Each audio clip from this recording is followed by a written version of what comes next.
৮৬ বছর বয়সে এসে স্বপ্ন পূরণ। ভারতে তৈরি হলো প্রথম পশু হাসপাতাল, যেখানে বছরে ৩৬৫ দিনই টানা ২৪ ঘন্টা পরিষেবা মিলবে।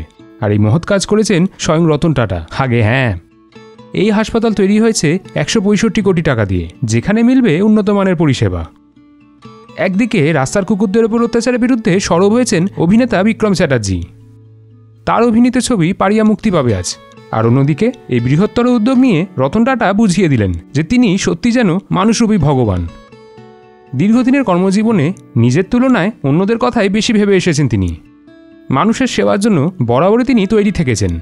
এবার ৮৬ বছর বয়সে এসে পূরণ করলেন নিজের আরও এক পুরনো স্বপ্ন।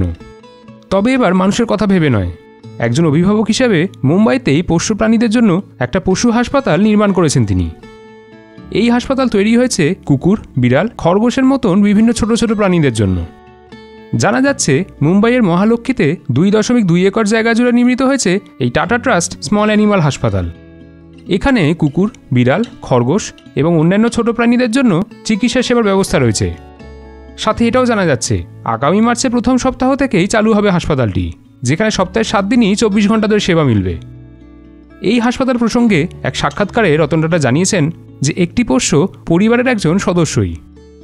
অনেক পোষ্য প্রাণীর অভিভাবক হিসেবে তিনি এই হাসপাতালের প্রয়োজনীয়তা অনুভব করেছেন। আসলে তিনি নিজেই যে একজন পশুপ্রেমী। বিদেশে পড়াশোনা করার সময় তিনি নিজের পোষ্যদের শারীরিক অসুস্থতা দেখেছিলেন নিজের চোখের সামনেই। তাই সেই থেকেই তিনি সিদ্ধান্ত নিয়েছিলেন যে যেদিনই হোক তিনি পোষ্যদের জন্য একটা হাসপাতাল তৈরি করবেন। আর অবশেষে তার সেই স্বপ্ন এবার পূরণ হলো। জানা যাচ্ছে এই উদ্যোগে নাম রাখা হয়েছে পেট প্রজেক্ট এবং এই হাসপাতাল ২.২ একর জমির ওপর তৈরি হয়েছে এবং একসাথে প্রায় ৫০০টি প্রাণীর চিকিৎসা করতে পারবে এই হাসপাতাল। হাসপাতালে নিবিড় পরিচর্যা unit, isolation ward, surgery suite, diagnostic lab, blood bank, pharmacy এবং পুনর্বাসন কেন্দ্রের মতন বিভিন্ন সুযোগ সুবিধা থাকছে। প্রত্যন্ত অঞ্চলে পশুদের কাছে পৌঁছানোর জন্য হাসপাতালে একটি মোবাইল ক্লিনিকও থাকবে। হাসপাতালটি শহরের পশুপ্রেমীদের এবং অ্যাক্টিভিস্টদের জন্য একটা আশীর্বাদ বলেই মনে করা হচ্ছে, যারা প্রায় সময় তাদের পোষ্যদের জন্য সঠিক চিকিৎসা সেবা খুঁজে পেতে হিমশিম খায়। হাসপাতাল পশু কল্যাণ এবং দায়িত্বশীল পোষা মালিকানা প্রচারের জন্য সচেতনতা এবং শিক্ষা কার্যক্রম পরিচালনা করবে। হাসপাতালটি আগামী ১০ই মার্চ থেকে জনসাধারণের জন্য উন্মুক্ত হবে। হাসপাতালের সময় এবং চিকিৎসার জন্য কত কী খরচ হবে সেটা শীঘ্রই ঘোষণা করা হবে। আপনি যদি অ্যাপয়েন্টমেন্ট বুক করতে চান বা হাসপাতাল সম্পর্কে আরও বেশি জানতে চান, তাহলে স্ক্রিনে যে ওয়েবসাইটটা দেখতে পাচ্ছেন সেখানে যান, অথবা এই নাম্বারে ফোন করুন। আপনি সত্যি অসামান্য, আপনি দীর্ঘজীবী হন।